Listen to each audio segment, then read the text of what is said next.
you don't stop to put out fires. It's almost like you're putting out fires simultaneously because the fires will always try to stop you from doing what you're doing in that moment. I'm not that brutally honest to everybody, but the reason 82% of agents fail is because they're sitting in either a lame ass cubicle or they're in their basement office by themselves with no direction, with no competition, with no collaboration, no accountability. That is why they fail.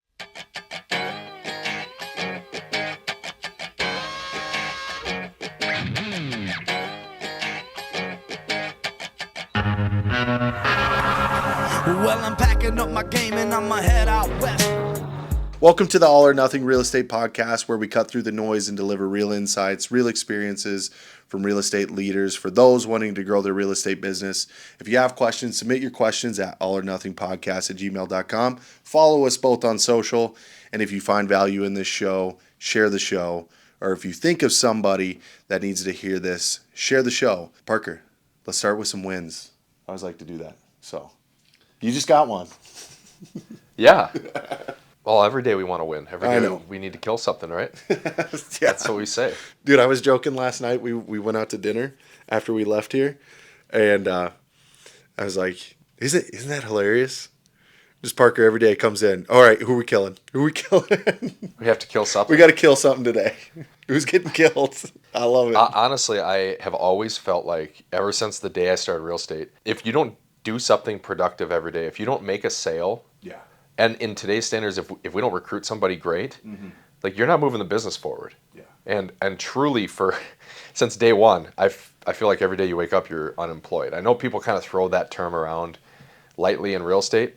They kind of joke about it because it's almost like a badge of honor of like, I don't work for anyone. I'm my own boss. Like the reality is if you're not going on an appointment a day, you're not progressing your business Yeah. in a meaningful way. Sure, you can market yourself and sure you can create things, but the only thing that matters is if you're going on face-to-face appointments. Yeah. Going on appointments is what were we talking about in the sauna? Yeah, in the sauna this morning. I was telling those two guys, I was like, when we did this a couple years ago, talking about recruiting and sprinting and just finding great people, I was like, I was on 4 appointments a week for 90 days straight. And I was like, I feel like looking back, I could even do more. Obviously, we do more now, but that's how it started, just going 4 appointments. And I was still like selling 30 homes a year at that time too. And I was trying to recruit everybody. So go on appointments. 100%. And the reason why I come in here and say that is because I want everybody to be thinking the same thing. Everybody at this company, if they all go and execute on that and they kill something every day, which means if you go on an appointment a day, think about the number of appointments we're going to be generating per month. That's a lot of appointments. Let's say we fail miserably and 50% of the people go on an appointment. Well, that's 60 appointments a day. That's a lot of appointments. You're talking about a sales business that does 10,000 plus transactions if you can accomplish that. That's insane. So that is the focus. I mean, I think the industry is filled with a bunch of distractions, but at the end of the day, like you need to wake up and go kill something. And that's why, the name of our podcast is All or Nothing for a reason. All or nothing. I mean, we're literally all or nothing in everything. And, it's an addict type mentality, but that's what drives you forward. But it's also, you get results from that mentality too. Yeah, because what are you doing? Are you here to play? And this is Parker being just a little bit more coarse. Sure. Right? This is Please be coarse. this is the side that most people don't get to see because I'm not that brutally honest to everybody. But at the end of the day, like you're in business for a reason. If you want a social club, if you want a place to go hang out, like join the YMCA. Yeah. Go join a book club. 100%. I don't want people coming in here 3 months from now saying I can't pay my bills. I want Yeah. people coming in here saying, hey, I am so busy I don't even know what to do with myself. Yeah. That was always my favorite feeling. It still is one of my favorite feelings where I can go home and I'm completely exhausted, but I'm filled with energy all at the same time. And you're like, wow, what did we do? And how did we get through today? Because we did so many things to win. We did so many appointments. We connected with so many people. You could literally feel that you moved the ball forward and you just go, holy moly, I haven't even eaten today. I'm smoked, but I continue wanting to. Let's text Parker. Let's text my clients. Like, let's just kind of keep it going. Like, that's my favorite way to feel at the end of the day. I like to say, when your head's spinning, you're making progress because like you, like sometimes I'm driving home and I'm just like, I don't even remember what I did. Yes. And I did so much that I don't even know what to pinpoint what happened, because I met 6 different people. I had 4 second appointments. I led a company meeting. I did 2 business consults. I did all of these things, and you're like, well, guess what? That's a leading indicator that progress is being made. Yeah. Your head's spinning. You feel like you don't have enough time. You feel like you're underwater. Good. Do it again tomorrow because you're making progress. If you're continuing to move forward, the head is spinning. Like, I love that, by the way. You know what I also like about that is you don't stop to put out fires. It's almost like you're putting out fires simultaneously, because the fires will always try to stop you from doing what you're doing in that moment. We're not exempt from that type of shit and stuff. Mm-hmm. And so, yes, we like to win. And on those days, things will try to creep up and throw you off your game. Give someone advice on that. If you're moving the ball forward, what's our natural inclination? It's kind of like, I got to slow down. Yeah, and that's why agents go on a roller coaster ride in this business. And, you have 3 closings in 1 month, and you have 1 the next, and you have 0 the next, and then you have 4, and then you have 0, and you have 1. It's because they stopped doing the one thing that mattered the most, which is generating the appointment. Yeah. So when you start to feel that way, know that's a good thing, but know that that's your brain telling you need to start working smarter. Yeah. You might need to scale. You might need to diversify your efforts in a way to continue to do the one thing that actually matters, which is go on appointments. It's actually prospecting for appointments. But set up appointments, go on appointments. Absolutely. When you stop doing the prospecting, so the activities in real estate, you will stop your progress and you will be on an up and down cycle of the roller coaster ride. Yeah.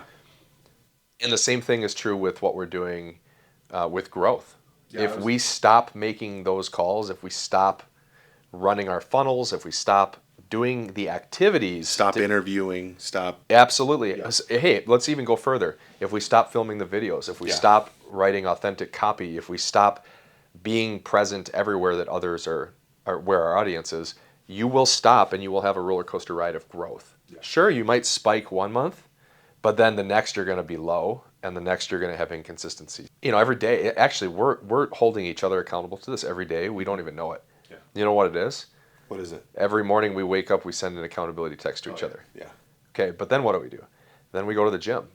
We're there every day. So then what are we doing? The first thing, you always come and give me a big-ass handshake and a big-ass grin on your face, which puts me in a good mood. And then we work out as hard as possible. Yeah. So we're doing like one of the harder things first. Yep. And what are we doing while we're working out? We're talking about all of the things that we're doing. Yeah, talking about what's going to happen for the day. Oftentimes we'll reflect or problem solve for stuff, from the previous week, or talk about big things upcoming, the things that we want to do, but then also getting back to it. Keep going, and then it's just on to the next. Let's even slow that down further, because I want people to understand that if you set up the first half of your day the right way and you're doing the right things with the right people, you'll have massive success. So from the point of, hey, we're in our first set and we're working out, oftentimes we hop up and say, hey, how'd that conversation with so-and-so go last night at 4? Yep. Really? Okay, are we moving them forward? Are we going to meet with them again? Yeah. Or are they ready to go? This person's going sideways. We got to go get them.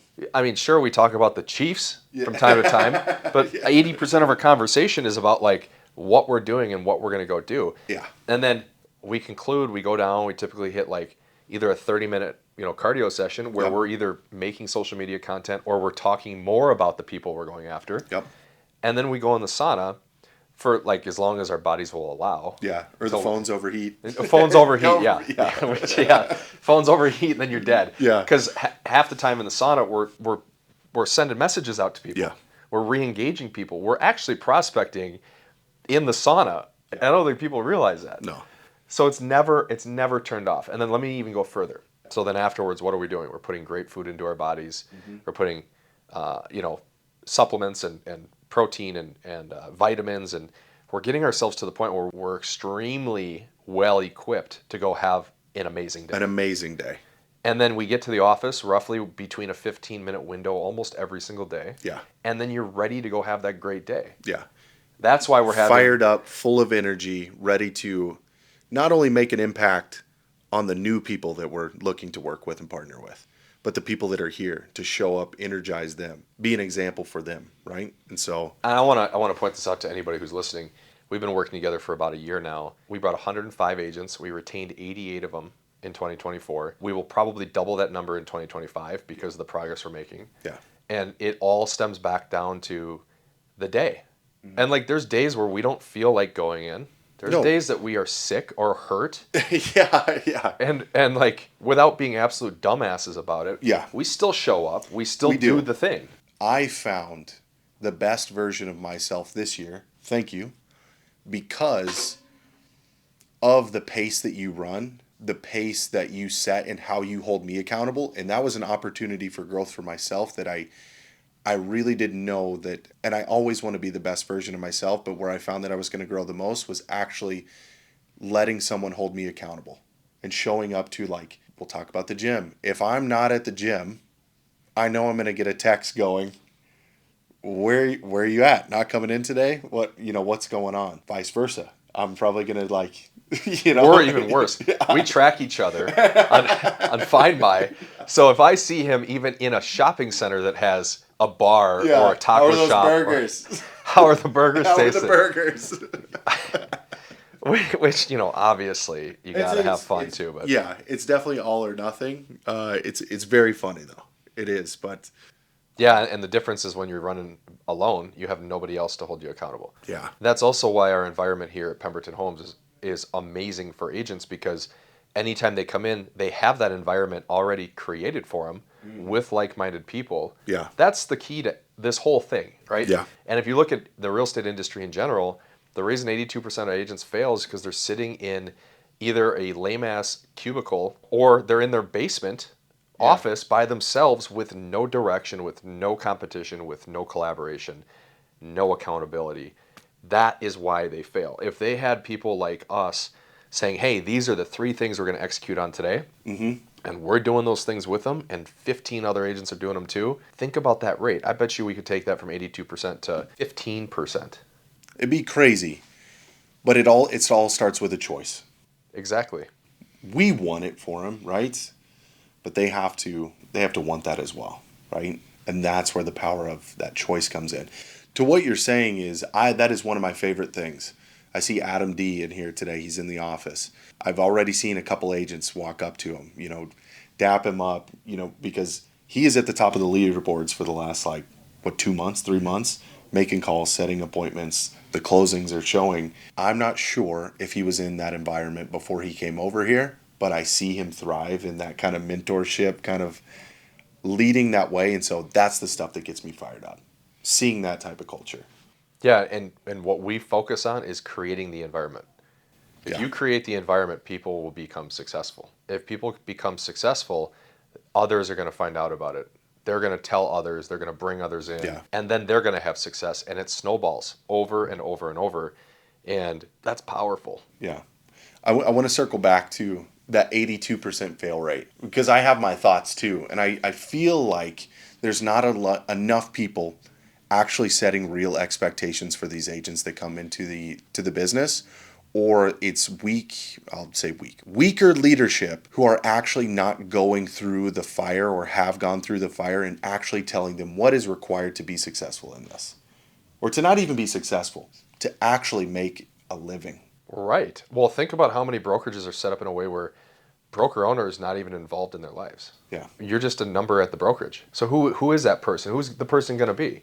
And most brokerages are handcuffed because they're running on such slim margins. Yeah. They can't hire the sales staff to be those people for the agents. Yeah. So then it's a churn and burn mentality, and that's why we have 82%.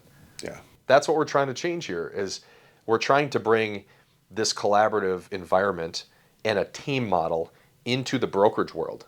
And we're emerging now with 130, 140 agents.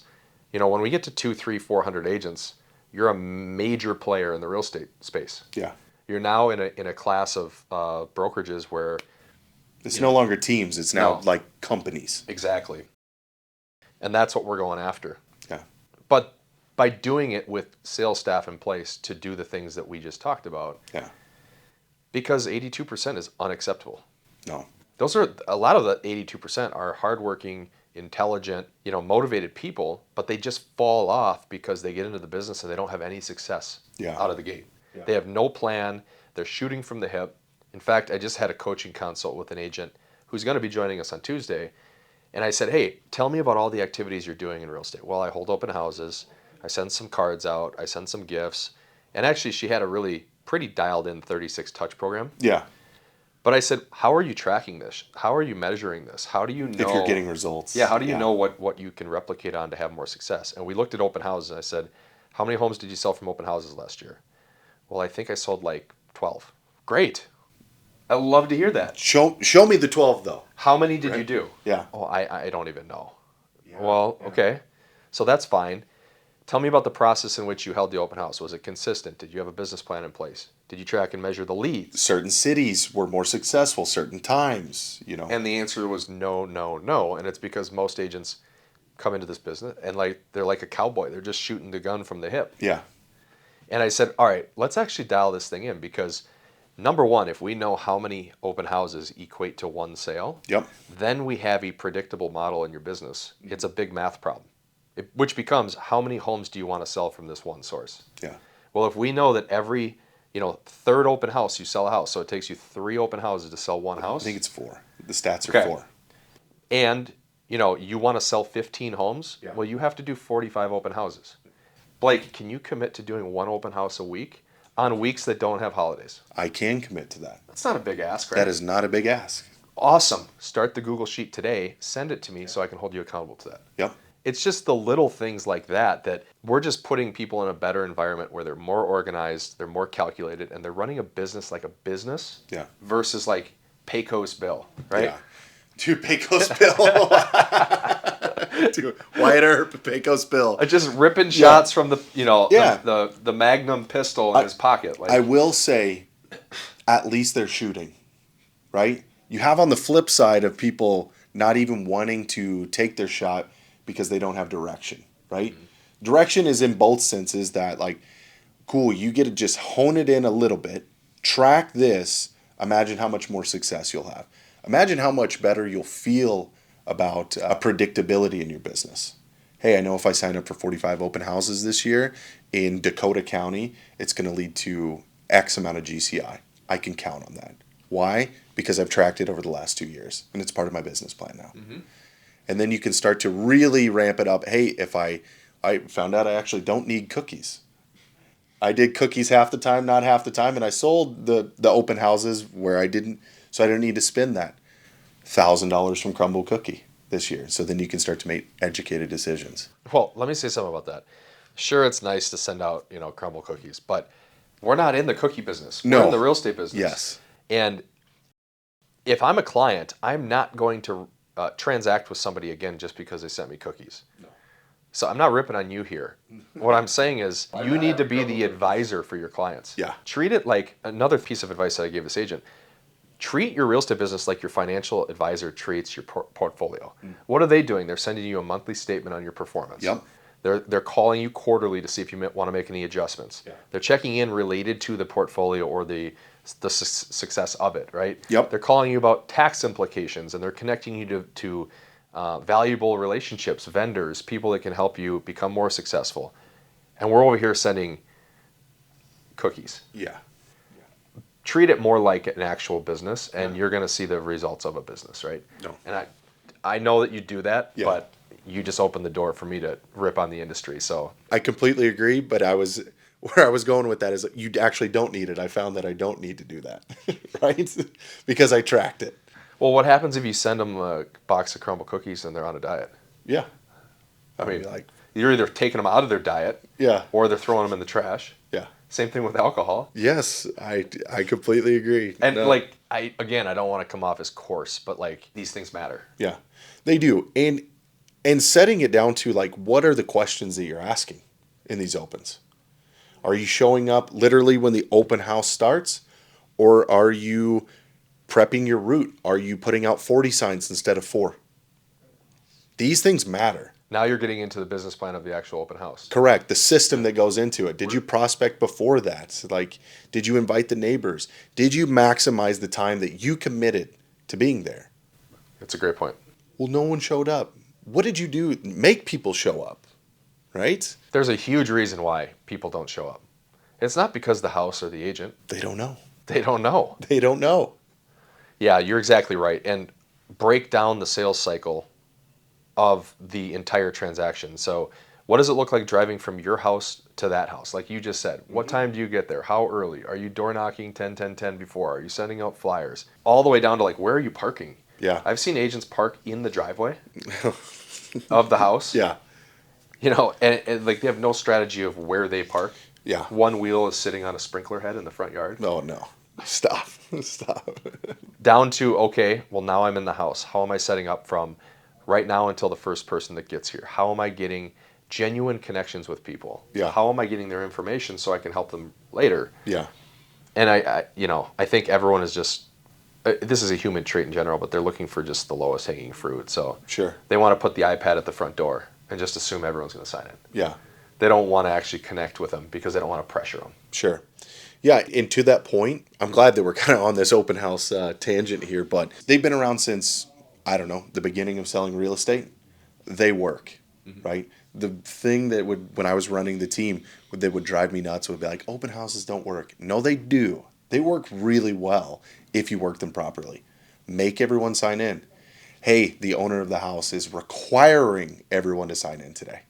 It's going to be my iPad. Here, I'll wait. I'll help you, right? But then you have that genuine connection. There's one question that I would always coach on agents, and this is for operators too. When you're teaching your agents how to do proper open houses to increase your sales, do not ask, do you have an agent? You came into my open house. I'm going to be your agent. And so I don't ask them that, and I would just ask two questions, a little script and role play here. I'd always say, oh, thanks for coming. I'm just curious. People historically come into my open house for two reasons. They're either interested in buying this property or they're curious what their own home is worth. Which one are you? That's great. And it works every time. No, I love that.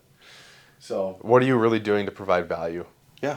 And no one wants to be sold. No one wants No. to be spammed. No one wants to be put into a CRM. But they want to be helped. Right. Anyone can just put them on a drip. Cool. Newsflash, agents or operators. All of your clients are probably in 3 or 4 other agents' databases as well. So what are you doing to be the financial advisor, to be the educator, to be the person that is actually touching them and showing up for them, right? Hey, we've got a big event tonight for operators and top agents and stuff like that. Public speaking, leading meetings, presenting value. I think I've probably seen you speak 4 or 5 times just this year since I've known you. And I think we have to present on Monday or Tuesday. We get to. We get to. Yeah, that's a good call. So we get to go out to New York City as one of 10 people that gets to ring the NASDAQ opening bell with EXP. And then afterwards, we get to go out to a group of 100 agents of the top attractors and realtors at the company and present Yeah. to them how we're having such crazy growth. We ended up 2024 up 70% closed sales. We sold 1,223 houses It's nuts. from 724 the year before. Yeah. We get to go do that. And so it's an opportunity to, number one, just once in a lifetime, right? Yeah. But in the past, I would have been so nervous leading up to it. Yeah. I wouldn't have eaten food. I'd find every reason to get out of it. Yeah. Because, I had imposter syndrome. Yeah. I had fear of public speaking, and I had many other insecurities from just growing up that prevented me from wanting to do those things. Every reason why, and I think we do this as human beings, is, hey, you've got to lead the team meeting. You kind of start to feel a certain way. Hey, can you train on this? There's going to be like 40 people there. Big or small, you're presenting or anything, public speaking is a thing, and it's an opportunity for growth. I mean, I don't know how many times I have spoke, but you still get those. You get that butterflies, right? But that means like the engine's getting ready to go. The adrenaline's coming, right? It means something to you. Yeah, it's important. It's important to you. Every week we stand up in front of the company. It is important. It's imperative to me that they spend their time wisely and that the company is providing value to them. I get nervous before every single team meeting, and we prepare for hours before those. But we make it an event. I mean, it's 100-person event with guests, with presentations, with Every week. vendors, with every single week. Yeah. That helps me now at this point get the reps, right? It gives me practice. But the thing that allowed me to get over the fear of it, because I'll be honest with you, in college, I used to drink before presentations. Someone Really? was like, if you take a couple shots, it makes it better. No, man, I feel like that'd make it worse. I used to literally drink before presentations, which is just so bad. Anytime we would play, I'm like, nope, can't have anything before we play. Well, in high school, I used to dread presentations so much that I would get physically ill 2 days before the communications class presentation. Yeah. When they used to make me read in front of the class, I would get so freaked out and Yeah. embarrassed. And so I had a really smart person tell me, that's your brain's mechanism to say, this is a big event. Yeah. This is important. It's bringing you out of your comfort zone, and it's allowing you an opportunity to grow. And it's similar to like a fire, right? Mm-hmm. In your brain, when you're freaking out, it's almost like there's a fire, and you're just trying to figure out a way to get out of it. Yeah. But if you look around, is there any smoke? No. Are the fire alarms up in the ceiling beeping? No. And so when you take yourself out of that moment and you say, hey, there actually is not an emergency here. Actually, to be able to present in front of 100 people is a gift. It's an honor. It's an honor. Yeah. It's an opportunity to get out of my comfort zone and grow. Yeah. And 100+ people per week show up to consume and be a part of what we're doing. Mm-hmm. That is an honor. Yeah. And so when I started to transform my mindset around it from I have to I get to, Yeah. like tonight, 256 guests. Unbelievable. I'm pumped. Well, to think, that's what the company has become. I'm just filled with gratitude. It makes me more humble. Yeah. To be able to speak in front of that many people is truly a gift. And I don't know what I did to deserve it, but now the way that I look at it is there is going to be somebody in that audience that I add value to. Mm-hmm. And they're going to walk out of there, and it might make a small difference. It might make a big difference. It might change someone's life. Yeah. If I can change one life, think about the impact that is. Or just have a little bit of impact. If one person takes one thing that could change their trajectory, then it was all worth it. 100%. At EXPCon, I got the opportunity to speak in front of 500 people, and I was extremely nervous, of course. But I went up there and I looked at the audience and I visualized in front of everybody, what if I could help 10 people in here? Yeah. And I told the story about my struggles with alcohol and my struggles with alcoholism in my family and my struggles with addiction in general. Yeah. All or nothing. All or nothing. And I told that story, and by the time I got off stage, I had 50 DMs of people saying, it is so refreshing to hear this from you because we put you up here and you are dealing with the same thing I'm dealing with. Yeah. Or I've been dealing with this for 6 months. Can we connect after this and pick your brain on what you did? Yeah. That's a gift. Dude, that is such a great point, that the authentic human connection, I think it was Tony Robbins said, that our brain activates like 100 times more when a human with another human has an authentic connection. It's more powerful than love. It's more powerful than any other emotion that we can feel. Our brain lights up in a certain way. I'm probably going to get blown up. People are going to be like, you're messing it up. But what are a couple things for operators that have to get up weekly from their team meeting that maybe like this week they're feeling, man, I don't know if I want to do this anymore. I don't know if I want to speak, or man, I feel nervous every single week. Or maybe they're getting their first invite to go speak at their board or for an event, or they're leading their first mastermind and they're really just like a basket case right now. What is like one piece of advice you would give them? Well, have a plan week to week. The cadence of your meetings need to be strategic. You need to have a business plan for it. Yeah. Start with announcements, lead into acknowledgments, go into substance, so your main message for the day, and lead with some kind of an emotional connection with the group. That's good. So those 4 things. And, that's why we open up with Level ups. Yeah, hey, we're doing, we have a party on the 17th at 4 p.m. and it's at, Bavaria Downs. And then we go into, hey, we had 4 agents level up today. Yeah. Everyone give them a round of applause. And then, by the way, we're handing out recruiting checks because you guys are awesome and you brought us 4 great agents. Yeah. But hey, today I want to talk about how you guys are telling your story about your life to your audience. we're in the human attraction business. How are we attracting people? What does that look like? And how are we telling the story? And then we went into to talk about the hero's journey. And then we concluded with 5 agents who have 5+ pending transactions at one time. They got to come up and spin the wheel. Yep. We had catered lunch. Now, we did other things mixed in too, right? So that wasn't just it. But we have a plan. So number one, that's my advice, is have a plan. Execute a plan. That's good. Make it meaningful. Yeah. Put time into this. It's not just about who listed what or who's got what buyer.